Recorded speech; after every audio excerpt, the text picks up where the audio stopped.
আরে আমার বউ 3 দিন ধরে শরীর খারাপ হয়ে গেছে এবং আমি সেদিন আগে আমাকে একটা শাড়ি চেয়েছিল, সেই তার দাম মাত্র 1500 টাকা। আমি শাড়িটা কিনে দিলাম না, 3 দিন ধরে শরীর খারাপে পড়ে আছে। এটা অজ্ঞতা গতি। এখন ডাক্তারখানা গেলাম, ডাক্তারখানা বিশাল বড় একটা সুতা ধরিয়ে দিল রিপোর্টের, যার ভ্যালু হচ্ছে 6000 টাকা। 6000 টাকা। এবার 6000 টাকা দিয়ে আমি কি করে চিন্তা করে গেলাম, এখন নানান রিপোর্ট করতে হবে। এই কি কাণ্ড হয়ে গেছে, আমাদের সমস্যা করে গেলাম এখন। আমি জানলে পারে এত বাস পিছনে বাস পড়ে যাবে, তাহলে তার আগে শাড়িটাই 500 টাকা কিনে দিতাম, তাহলে 6000 টাকা তো আমার খরচা যেত না।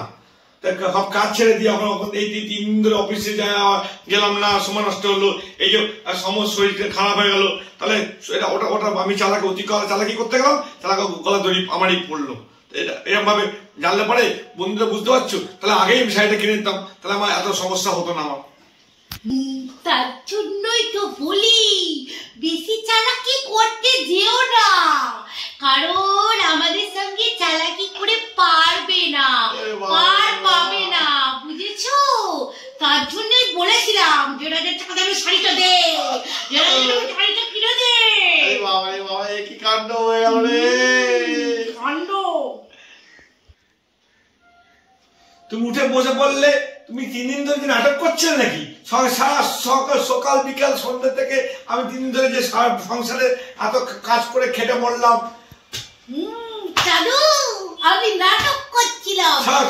দরকার নেই, তুমি চলো কোন দোকানে কি দেখেছো, ওই 1500 টাকা দিয়ে তোমাকে শাড়িটা কিনে দিচ্ছি। নাটকটা না করলে তো বলে না, সোজা বলে ঘি না উঠলে আঙুলটাকে টেহাতে হয়, তাই খেয়েছে। ডাক্তার ফি 6000 টাকা। আমাকে আবার শাড়ি দিবে না, এমন দেব না সব একদম ভয়ে আমার কাছে সব চলে আসবে। কেমন দিলাম বলো নাটকটা? 3 দিন ধরে ঘরের সব কাজ করেছি, ঘরের সব কাজ উপরে আমি শাড়িটাও পেয়ে গেলাম। বললে